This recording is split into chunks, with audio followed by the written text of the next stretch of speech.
the madhouse, Batman! I set a trap, and you sprang it gloriously! Now let's get this party started.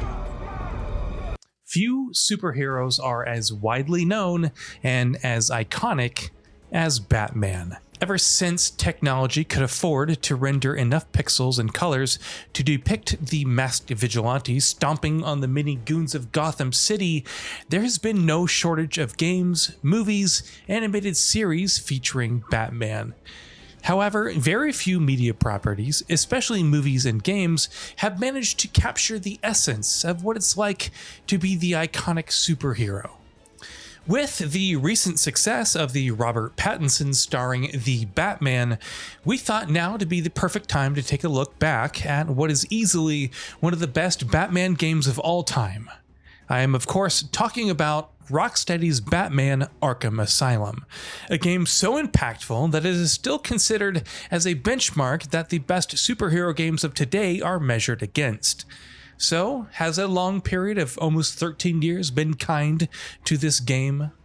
Let's find out. As mentioned before, Batman has had no shortages of appearances in video games for almost 3 decades. However, very few games could manage to make players feel like the coveted superhero. This can mostly be chalked up to the generous allowances of the Batman license, as well as the excessive number of tie-in games, which had the sole purpose of cashing in on the popularity of the superhero.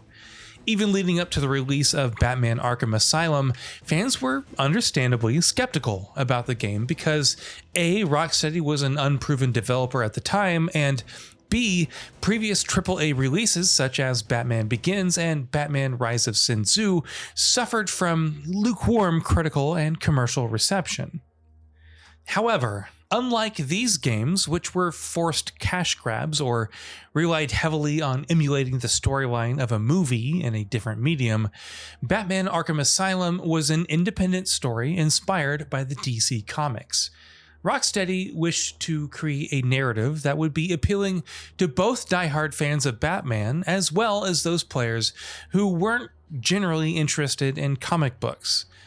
As such, the developers worked closely with writer Paul Dini, who had prior experience in writing Batman comics, to craft the perfect storyline for the game.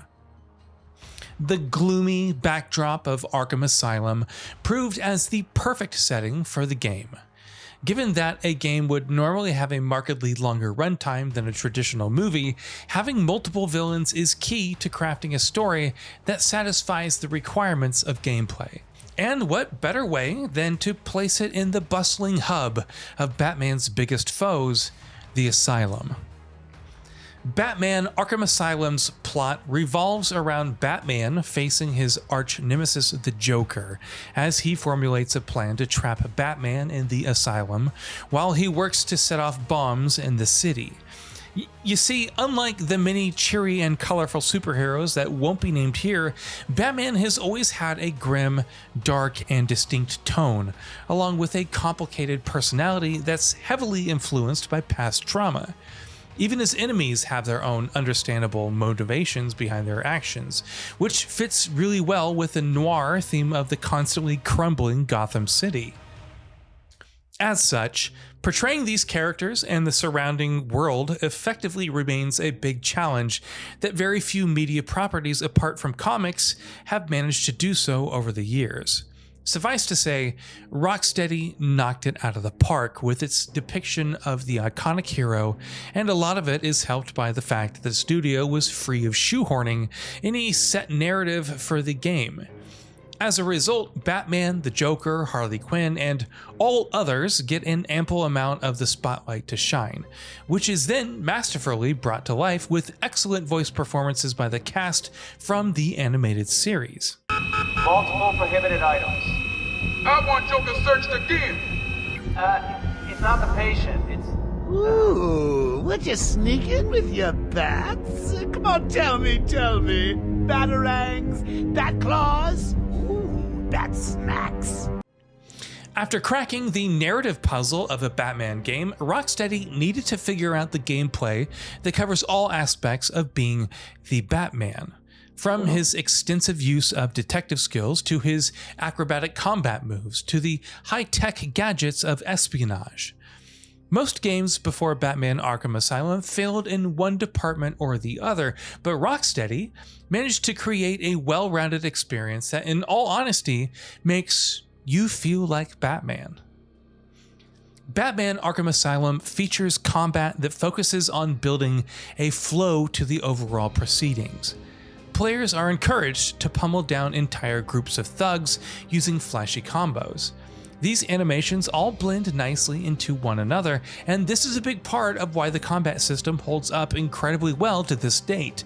One developer apparently spent almost 2 years just working on animations for the cape alone.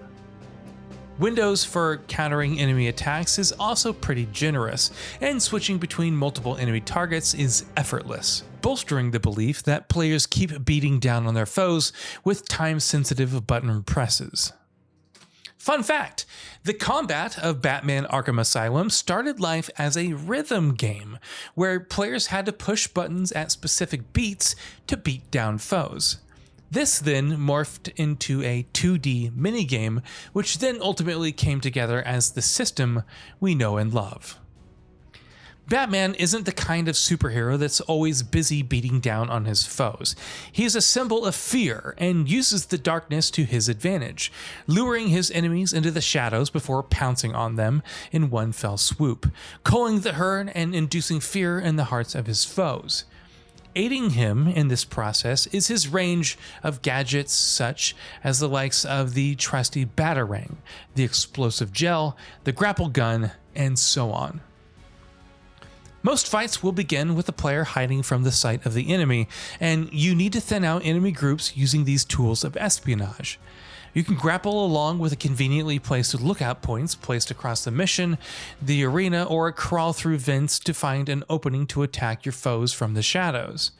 Or you could also place a shot of explosive gel on a wall and detonate when the enemy gets up close. Or you could stun them with a Batarang and then swoop in from the skies for a quick kick to the chest before quickly going back into hiding.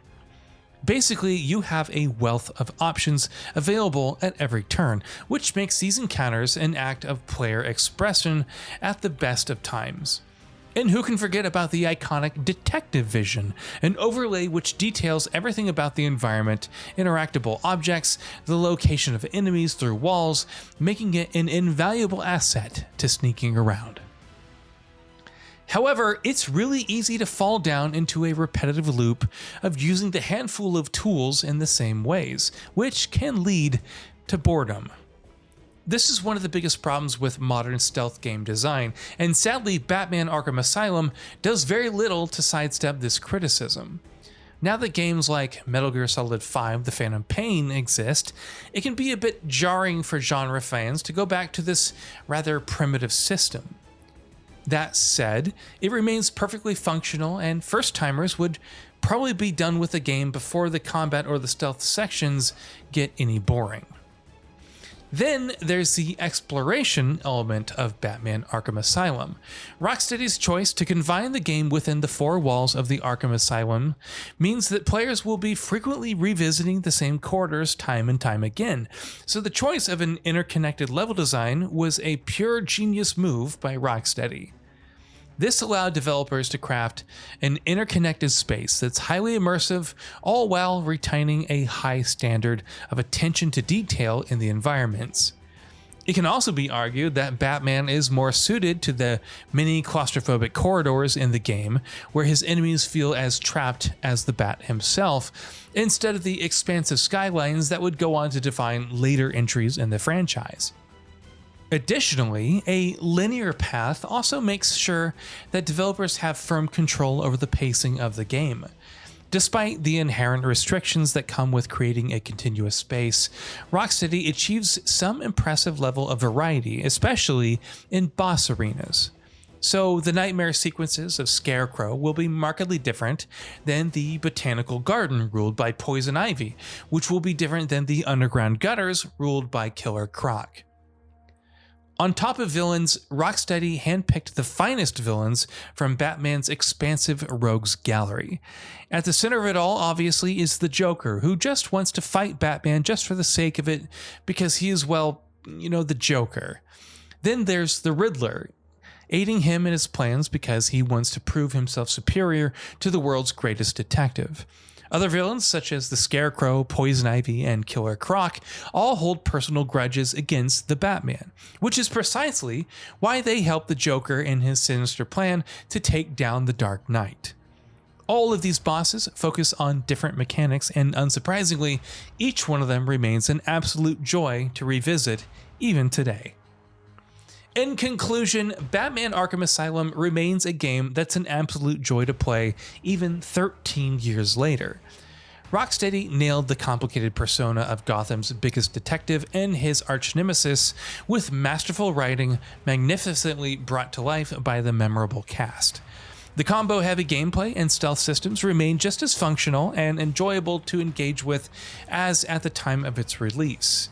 Rocksteady's roster of Batman's villains is one of the finest to date, and all of them boast their diverse level layouts and character-specific gameplay mechanics. Batman Arkham Asylum not only kickstarted what would become one of the biggest Batman video game franchises of all time, but it also established Rocksteady as one of the industry's top talents. Batman Arkham Asylum was more than just a great Batman game. It was, and still remains, a benchmark for AAA superhero games. And games such as the likes of Insomniac's Spider-Man owe a lot of their identity to the groundwork Rocksteady established back in 2009. If we were to assign a score to Batman Arkham Asylum in 2022, it would be an amazing 9 out of 10. And with that, we've reached the end of this video. Have anything to say? Let us know in the comments below. Also, we upload new videos every day on GamingBolt, so please consider subscribing as it really helps us out. Thanks for watching.